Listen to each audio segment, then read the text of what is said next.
Hello beer troopers and welcome to another beer review with me, Peter, the master of hoppets. Today checking out some more beer from Croatia, courtesy of Dan. So thanks a ton to Dan for the beers. It's been a while. He sent a package. He's like, don't worry, there's only a couple beers I want you to drink fairly fresh. The rest you can sit on for a bit because I know you have a lot of beer to try and do reviews on. And then this was one of the beers I was actually supposed to drink fresh.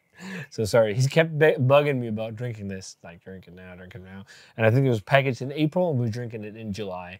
So, and I got it, oh, did I get it in April? Maybe that was how it is. But sorry, man, but now we're getting around to it. He really liked this one. This is from Zmajska Pivovara, one of the first craft breweries in Croatia. And this is their Monarch, which is part of their concoction series, which is a series of more experimental brews. I have two other beers from that series, a Goza and a coffee stout, I think. So yeah, this is an ESB, a style you never come across these days. It's awesome to see a craft brewer attempt this style. I grew up on English beer. Those are the beers that really got me into, you know, beer and getting into craft beer and everything. Actually, my original favorite style before discovering IPA, which was at one point my favorite style, it was ESB. Because it was hoppy.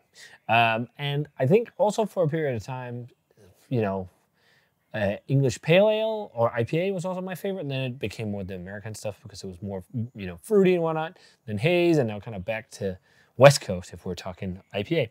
So yeah, 5.4% ESB using a blend of English hops and malt.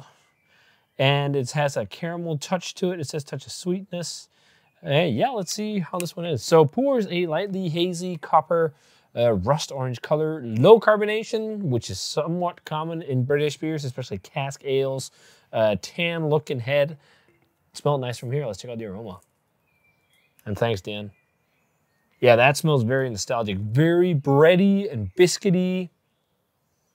I think the yeast characters on this could be a bit more amplified. Like there is a little bit of a stewed apricot or marmalade-y note, but it's not like heavy. Definitely like that classic kind of nettly, grassy note you often get in like some of the classic British hops, but also a touch of citrus paired with that like stone fruit. But biscuity and bready. It smells pretty authentic. It smells like what I'd expect from a classic English beer. Just lacking a bit on like intense or these more vibrant yeast character. But let's try it. Cheers. Thanks, Tandian.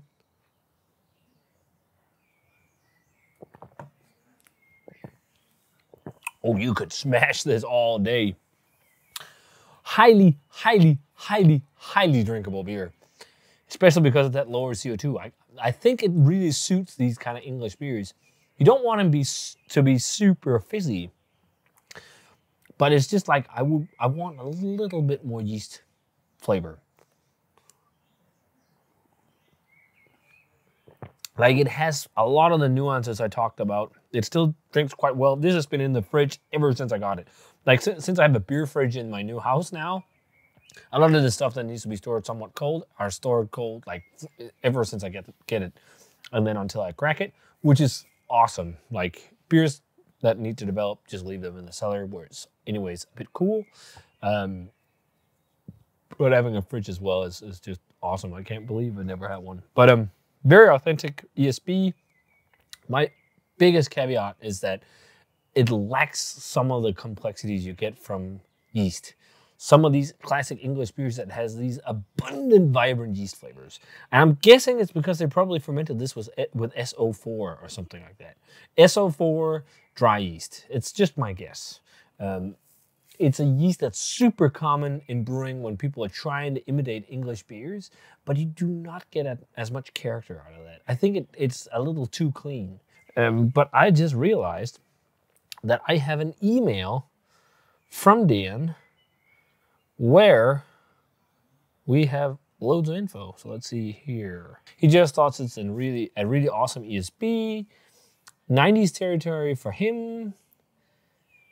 Not as convincing in the can as on tap, he says. So he was flipping back and forth with the can if he liked it or not. He's very curious about my opinion. I do think it's a minimum 90. Still relatively fresh. Sorry for that. Nails all the style parameters, super flavorful, maybe too carbonated in the can. Actually, no. Shines way much more on tap. where it's closer to the soft, flat cask-like state. Canned 15th of February. So that's like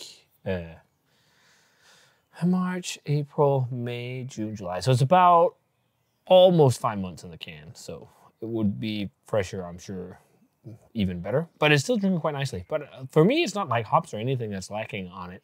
To me, it's just like that vibrant marmalade-y yeast character you get from English yeast. Because for me, this is not the 90s. But it's not far off, because all the other parameters, I think, are very well hit with this beer.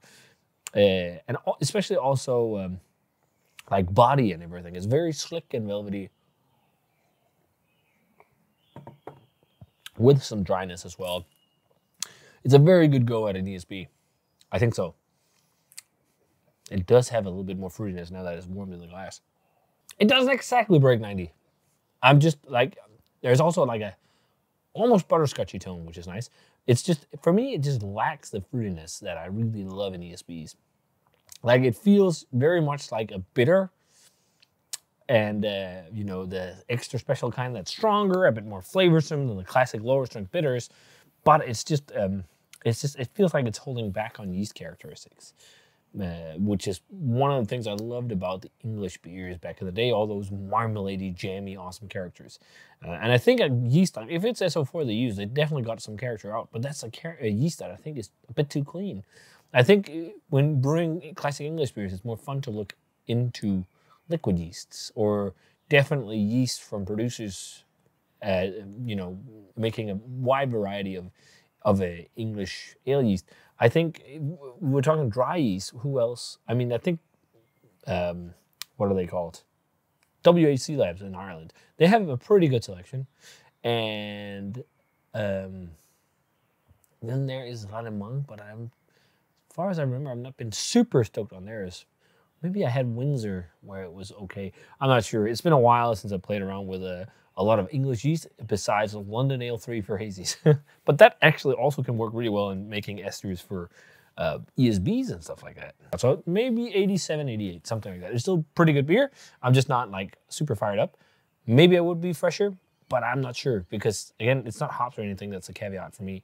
It's the lack of like more full, rich yeast flavor. So yeah, if you guys had a chance to try the Zmajska Pivovara Monarch, let me know what you thought of it. Thanks a ton to Dan for the beer. Finally cracked it. Sorry for the wait, dude. We got more from Dan coming as well. We got quite a few actually sitting in the cellar at the moment back home. I'm still in Bornholm, so still vacationing. We got a couple more beers to review here. I got to shoot a lot of videos while on vacation here at the summer house, but I also brought a good amount of beer.